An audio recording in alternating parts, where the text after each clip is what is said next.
Linden started out just how they drew it up, as senior forward Jay Cobb grabbed his team's first rebound, and freshman Jackie Lau finished at the rim for 2 on the ensuing possession. That basket was the only lead Linden had all night.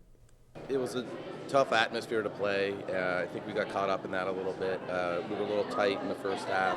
Heading into the half, the Enosburg Hornets took a 22-14 advantage, with 10 of those 22 coming from sophomore point guard Calvin Carter. Run power, run rail. Coach Phil Joyal tried to rally his team at the break. He just wanted to let us know that it wasn't over, and we were hanging our heads in there.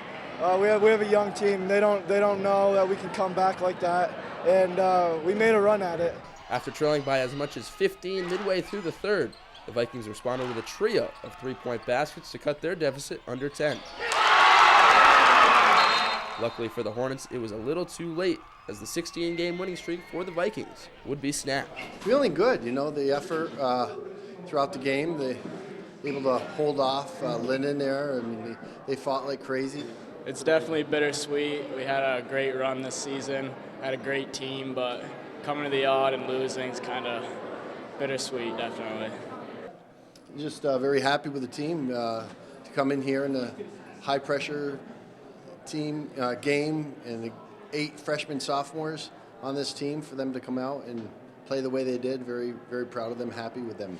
Enosburg eventually won 62-49 and will return back here at the Odd on Saturday, where they'll take on undefeated Woodstock.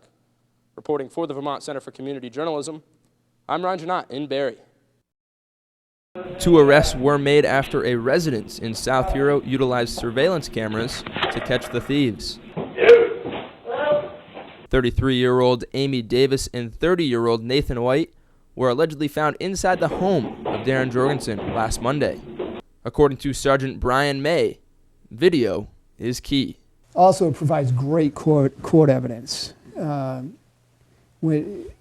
Again, it's circumstantial evidence, but it's strong circumstantial evidence when you have a facial recognition, and that could help prevent it from even going to the level of trial. The drop cam alerted the homeowner, and he contacted police. Homeowners as well as business owners can invest in central monitoring systems, and when they're triggered, police are notified.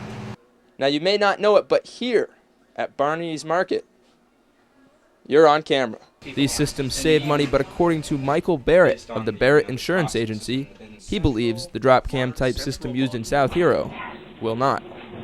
And central monitoring is a security system, and in that they are also trying to keep up with technology. So rather than just being window taps and door taps and sensors, a lot of those companies are picking up camera systems and adding that to their arsenal of protection, if you will. And by doing that and having central monitoring, that's when you will see some savings. Savings is good, but Barrett says it may not happen. While we certainly encourage any means of security, it's not always a guarantee that you're going to save money. Reporting for the Vermont Center for Community Journalism, I'm Ryan Jenot. Well, Camille, there's a shot at another state title at stake tonight. But the Vikings, who won it all last year, must first take on the 7th-seeded Enosburg Hornets to get to the championship game. Both teams had similar starts to this year's season, losing 5 of their first 6 games. The Vikings were in the gym yesterday to make sure that their final loss of the season won't happen tonight. The average number of points the Vikings scored over their first 6 games, 49. Their opponents, 55. As a result, the Vikings started the year 1-5. We have a lot of talent. We just need to find our roles. And no one thought we could have done this, but we actually did. And I knew we could. And the Vikings did it by outscoring their opponents by an average of 16 points per game for 16 straight wins. But tonight, number 3 Linden faces 7th seed Enosburg. They have a lot of weapons, so we need to kind of tame all of them at the same time. We also know them pretty well just from film, so I think we're pretty prepared. I think we know what we're up against. With just 1 senior, 6 juniors, a sophomore, and 3 freshmen, this team knows what to expect when they roll into Barrie. The Odd means everything. It's such an amazing place to play. The crowds are crazy, the energy is awesome. It's just the best place to play in Vermont. If it's anything like last year, it's going to be loud, there's going to be a lot of emotion, and it's just going to be intense, and that's what I'm hoping for. And the Vikings plan to make it intense for Enosburg, too. We're coming for you. Lyndon Stocking of Enosburg and back-to-back state champion. The winner will take on top-seeded and undefeated Woodstock in the Division II state finals Saturday at 3:45. Reporting from the Division II semifinals for the Vermont Center for Community Journalism, I'm Ryan Jenot in Barrie.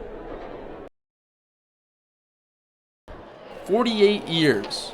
Next, we've got a $25 gift. That's how long the Lyndonville Rotary Club has been hosting their annual penny sale. 47 years ago. 5 super raffle tickets. That's when Peacham resident Rita Woodward first started coming to the event. And the best part? Seeing a lot of the old people you haven't seen. Getting to holler if you win. And the moon go. It's community oriented, and all the money goes back into the community, which is great. According to penny sale organizer Renee Swain, the event is the largest fundraiser the Rotary has, making close to $15,000 per year. To the North Star Monthly. They rely heavily on local businesses and donations. Finding 300 items can be a little bit of a challenge, but Rotarians really pulled together, and we were able to pull it off again this year. Sometimes you win, and sometimes you lose. The first year we won 4 or 5 times, my husband and I. The first thing we ever won was a baby car seat when we didn't have children. At the end of the day, it's all about having fun, even if winning is not an option. Have you gotten a prize yet? No. I don't even have any tickets. Reporting for the Vermont Center for Community Journalism, I'm Ryan Jenot in Lyndon.